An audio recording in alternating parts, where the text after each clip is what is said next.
আচ্ছা, মেয়েদের জীবনচক্রটা কি অদ্ভুত না?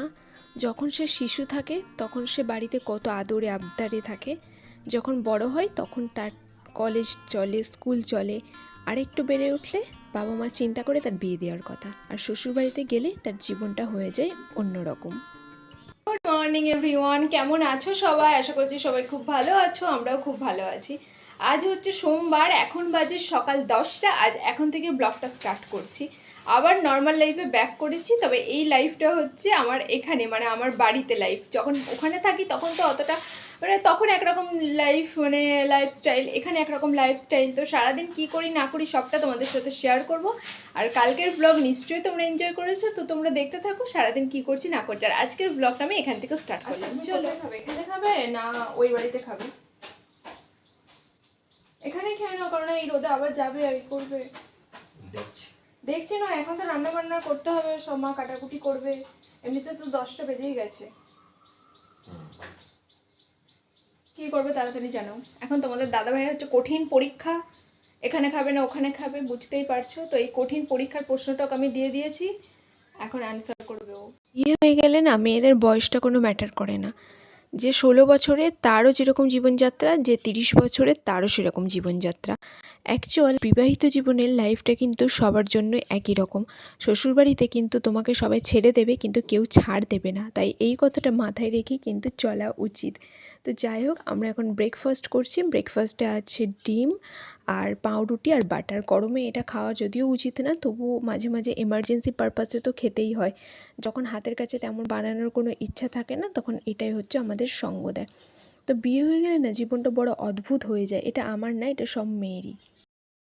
তাই বিয়ের আগে আপনি সব দিক দিয়ে সব রকমভাবে রেডি কিনা সেটা বিচার বিবেচনা করে তবেই বিয়েতে কিন্তু মত দিন। Be serious. ব্রেকফাস্ট পর্ব মিটে গেল।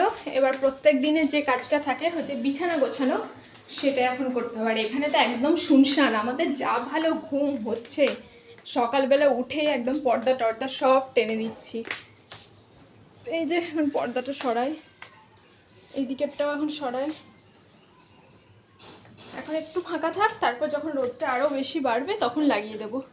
এখন বিছানাটা ছেড়ে নিয়ে, এমনিতে কাঁথা লাগছে দেখছো, এই যে কাঁথা বেডশিট সবই গায়ে দিতে হচ্ছে। যতই হোক সকালবেলার দিকে না একটু, মানে একটা কিছু গায়ে টানলে মনে হয় ভালো লাগে। তো চলো এখন একটু সবজি কিনে নিই, কেননা এই গরমে সবজি দেখলে আর চোখ ফেরানো যাচ্ছে না। খাওয়ার থেকেও বেশি অ্যাট্রাকটিভ লাগছে বিশেষত শাক। আমরা তো পুঁই শাক ছাড়া আর কিছুই তেমন খাই না, তাও আজকে ভুল করে পুঁই শাক নিয়ে নেওয়া হয়েছে, অন্য কোনো শাকই নেওয়া হয়নি। সবজির গাড়ি থেকে সবজি কিনতে কি ভালো লাগে না? বাড়ির সামনে যখন সবজির গাড়ি এসে দাঁড়ায়, সত্যি বলছি কিনতে ভীষণ ভালো লাগে। তো এখানে আমরা ঢ্যাঁড়স, তারপর একটু শাক, তারপর একটু কাঁচা লঙ্কা, এই সমস্ত কিছু নিয়ে নিচ্ছি। আর একদম বাড়ির সামনেই তো সবজিওয়ালা চলে আসে। এখন দেখছো অসময়ে বাঁধাকপি কত টাকা একটা কিলো বললো, অনেকটা বেশিই দাম বললো। তো অসময়ের বাঁধাকপি আই থিঙ্ক খেতে ভালো হবে না। দেখো এখানে ঢ্যাঁড়স আর এখন একটু কাঁচা লঙ্কা নিয়ে নেবো। 5 টাকা বেঁচেছিল, তাই ভাবলাম 5 টাকার কিছু না নিয়ে কাঁচা লঙ্কা নিয়ে নিই। কাঁচা লঙ্কা তো প্রত্যেক মুহূর্তেই লাগে, আর কাঁচা লঙ্কাগুলো বেশ সুন্দর ছিল, মানে একদম ফ্রেশ। দেখো, আর রেড মানে লাল রঙের লঙ্কা খুব ভালো লাগে খেতে। বিশেষ করে তরকারিতে দিলে যেন মনে হয় তরকারির একটা আলাদা মাত্রা যোগ হয়। শসা টসাও আছে, শসা তো এখন অনেক বেশি দাম, মানে 80 টাকা কিলো চলছে আই থিঙ্ক। তো চলো, হয়ে গেল, এখন চলে যায়। তারপরে এসে এখন একটু বাসন ছিল, বাসনগুলো মেজে নিচ্ছি। আর আজকে ডিটক্স ওয়াটার বানাবো, ওই জন্য জগটা মেজে নিচ্ছি। যদিও প্লাস্টিকের জগে, মানে ফাইবার, এটা প্লাস্টিক নয়, ফাইবারের জগে বানানোটা উচিত না। প্রথমে না কাঁচের জগটা খুঁজে পাইনি, এই কাঁচের জগটা বিয়েতে গিফট পাওয়া।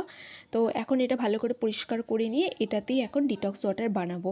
এই গরমে প্রত্যেক দিনই চেষ্টা করছি 1 জগ করে ডিটক্স ওয়াটার খেতে, তাতে শরীরের কিন্তু অনেক উপকার হচ্ছে। বিশেষ করে আমি লক্ষ্য করছি ডাইজেস্ট সিস্টেমটা কিন্তু খুব খুব ভালো হয়ে যাচ্ছে। যাই হোক, চলো সব কিছু আমি কেটে নিয়েছি। এখানে তো নিজেদের ইচ্ছা মতোই অ্যাড করা যেতে পারে, কিন্তু আমার কাছে হাতের কাছে যেগুলো অ্যাভেলেবেল ছিল সেগুলোই দিয়েছি। এর মধ্যে ধনিয়া পাতা, পুদিনা পাতা সব দেওয়া যেতে পারে। এই যেহেতু আমার কাছে এখন ধনিয়া পাতা পুদিনা পাতা নেই, আর এখন বিক্রিও করতে আসিনি, সবজিওয়ালার কাছে দেখলাম ছিল না। আসলে শীতকাল চলে গেছে, তো এখন গ্রামের সবজিগুলো এগুলো রাখে না, কারণ গ্রামের মানুষ বুঝতেই পারছো শীতকালে অসময়ের, মানে অসময়ের জিনিস খায় না। এখন যদি ধনিয়া পাতা খায় তো সেটা টেস্ট ভালো হবে না, বা দামটাও বেশি থাকবে। ওই জন্য না ওনারা খান না বলে সবজিওয়ালারা আনেন না। যে কোনো জায়গার চাহিদার কথা মাথায় রেখেই তো সেই জায়গায় দোকান বাজার এই সমস্ত কিছু গড়ে ওঠে। তো এইটাই হচ্ছে ব্যাপার। তো এখন পুঁইশাকগুলো ভীষণ ফ্রেশ আছে, তাই আমি এখন কেটে রাখছি। ফ্রেশ অবস্থায় কাটলে না অনেক তাড়াতাড়িও কাটা হয়ে যায়। কি সুন্দর দেখো, একদমই ফ্রেশ। শ্বশুরবাড়ি হচ্ছে এমন একটা জিনিস, সেখানে তুমি যতই কাজ করো নিজের অঙ্গ কেটে দিয়ে দাও তাও তুমি নাম পাবে না। আর কারোর শ্বশুরবাড়িতে তো মানে বউদের কোনো কথাই গুরুত্বই দেওয়া হয় না। বাট সেই দিক দিয়ে কিন্তু আমি ব্লেসড। আমার শ্বশুরবাড়িতে কিন্তু অনেকটাই আমার ওপর মানে কথা শোনে, কথা ডিপেন্ড করে, এই সমস্ত কিছু হয়। তো যাই হোক, এখন আমি চলে এলাম হচ্ছে ঢ্যাঁড়সগুলো ভাজা করতে। ঢ্যাঁড়স, টমেটো, পেঁয়াজ ভাজা করবো। আর ট্রাস্ট মি, ঢ্যাঁড়স ভাজাটা খুব ভালো হয়েছিল। আর এখন দেখো, এখন হচ্ছে আমি অনেক দিন আমার ওয়েট মাপিনি, তো এখন ওয়েট মাপবো। তো আমার এখন স্নান টান হয়ে গেছে, আর এখানে এসে কিন্তু আমি প্রত্যেক দিনই একদম আরাম করছি, মানে নাইটিগুলো পরে নিচ্ছি। ওখানে তো আমি চুড়িদার পরি বা টি শার্ট পরি, এইসব পরি, মানে কখনো না কখনো কেউ না কেউ আসতেই থাকে। আর দেখো আমার ওয়েটের কী অবস্থা, দেখছো আমার ওয়েট একেবারেই কমে গেছে। তো যাই হোক, আমার বর বলছে হালকা ওয়েটই ভালো, বেশি ওয়েট ভালো না। তো সন্ধ্যা হয়ে গেছে, তার আগে ঘুমোচ্ছিলাম, এখন চা খাচ্ছি সন্ধ্যাবেলা। তোমরা তো জানো আমি চা লাভার, চা ছাড়া আমার এক মুহূর্তও চলে না। যতই গরম হোক, সে আকাশ দিয়ে আগুন ঝরুক বা বরফ ঝরুক, আমার তো চা চাই। তো এখন চা আর কুকিজ খেয়ে নিচ্ছি। তো এইসব খেতে খেতে এত গরম না, আমি ঠিক রকম করে মানে তোমাদের সাথে কথা বলছিলাম, কিন্তু ফ্যানটা চলছিল বলে না মানে আমি কথাটা দিতেই পারলাম না। আর ফ্যান না চালালে তো মানে একদম মরেই যাচ্ছে, এরকম অবস্থা হচ্ছে।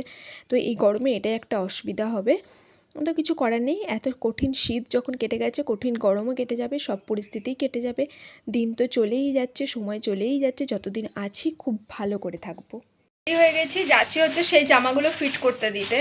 জামাগুলো কালকে যে ফিটিংস করিয়েছি ওটা কিছুই ফিটিংস করেনি, একদম যেমন ঢিলা ছিল ওরকমই আছে। তো আমি ভাবছি একবারে করিয়ে রাখি, নাহলে একবার নিয়ে চলে গেলে আর করাতে পারবো না। আর এই যে জামাটা পরে আছি, এই জামাটা গত বছর ঈদের সময় নেওয়া। এটা ভেবেছিলাম একটু সিং করবে, সুতির তো, কিন্তু একটু সিং করেনি, এখন ওই ঢিলে ঢিলেই পরতে হচ্ছে। একদম পুরোনোও হয়ে গেছে, নতুন জামা কিনেছিলাম, এমন পুরোনো লট থেকে এটা পেয়েছিলাম না, মানে একদম পুরোনো হয়ে গেছে। আর একদম দেখো কতটা ঢিলা, আর ঢিলা পরলে না একদম মনে হয় জামার সৌন্দর্যটা দেখা যায় না। একটা মিনিমাম তো ফিটিং করতে হবে বলো, খুব ফিট না করলেও। তো তার জন্য ভাবছি এখন হাতে সময় আছে, একবারে গিয়ে ফিটটা করিয়ে নিয়ে আসি, নইলে আর সময় পাবো না। বেরিয়ে পড়লাম, এই ব্যাগটা নিয়ে যাচ্ছি, এই ব্যাগের মধ্যে জামাগুলো আছে।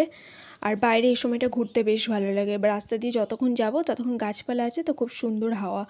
আর এখানে আমি তোমাদের সাথে কথা বলছিলাম, কিন্তু এখানে প্রচুর আওয়াজ হচ্ছিলো, এই কথাগুলো তোমাদেরকে শোনাতে পারলাম না। মানে এটাই বলছিলাম যে রাস্তায় অন্ধকার, কথা বলতে পারবো না। এই যে দেখো, গ্রামের রাস্তা তো এরকম অন্ধকার, তো এখানে ঠিকভাবে কথা বলা যায় না। তো তবুও আমি তোমাদের সঙ্গে একটু না একটু হলেও কিছু শেয়ার করেছি। এখন আমরা ফিরে চলে আসছি। এসে একটু ফ্রেশ হয়ে নিই, আর মুখ হাত না ধুয়ে থাকা যাচ্ছে না। চুলটা প্রথমে তুলে নিলাম, তার আগে আমি লাইভ করছিলাম। এখন লেন্সটা খুলে নেব, লিপস্টিকটা তুলবো, আর এখানে আমি ফেস ওয়াশ আনিনি, তো কোনো অসুবিধা নেই, এখানে ফেস ওয়াশ আছে। এখানে কিছু না আনলেও চলে, জামা কাপড় না আনলেও চলে, সব কিছু রাখা আছে। তোমাদের দাদাভাইয়েরও কিছু কিছু আমি রেখে গেছি এখানে বলো, বা আমার শ্বশুরবাড়িতে বলো, যাতে আমাদের কোনো রকম কখনো ফলস কোনো পজিশনে পড়তে না হয়। আর নিজের জামা কাপড় না থাকলে দেখবে পড়তে অসুবিধা হয়। তো কিছু কিছু কাজ চালাবার মতো আমি রেখে যাচ্ছি, আস্তে আস্তে আরোই রেখে যাবো, যেন ব্যাগটা কিছুই না নিয়ে আসতে হয়। তো চলো এখন মুখটা ভালো করে ধুয়ে নিই। আর চুলটা জন্য খুব গরম করছে, কিন্তু চুলটা তুলে বাঁধিনি, কারণ সবসময় চুল তুলে বাঁধলে না কপালের দিকটা এত টান পড়ে যে আমার পুরো কপালটা ব্যথায় হয়ে যায়। আর একদম টেনে চুল বেঁধে আমাকে মানায় না, আমার এটা পার্সোনাল ওপিনিয়ন। ওই জন্য খাওয়া দাওয়া হয়ে গেছে, এখন বাজে রাত 11টা। তো লেটই হয়ে গেল একটু খেতে। অ্যাকচুয়ালি এখানে তো 11টার সময় মানে খাওয়া মানে একটু লেটই, তবুও মানে প্রত্যেকদিন কিছু না কিছু কারণে লেট হয়েই যায়। তারপর এখন না সুন্দরভাবে স্নান করে নিলাম, এত গরম পড়েছে, পুরো চিটচিট করছে গাগুলো। তো সারাদিন তো অনেক কিছু করলাম, আনন্দ মজা হুল্লোড়, ছোটো ছোটো কাজের মধ্যে অনেক আনন্দ লুকিয়ে থাকে। আর আমার যে ঠোঁটে ব্যথাটার জন্য তোমাদের বলছিলাম না, আমি তো মেডিসিন নিচ্ছি, তো ওই ব্যথাটা অনেকটাই কমেছে, আজকে একটু ভালো আছি। তোমরা হয়তো খুব ভালো করে যদি আমার এই পোর্শনটা খেয়াল করো, তোমরা বুঝতে পারবে যে আমার কতটা ব্যথা লাগছে, ওই জন্য কিন্তু আমার কথা বলাতেও একটু সমস্যা হচ্ছে।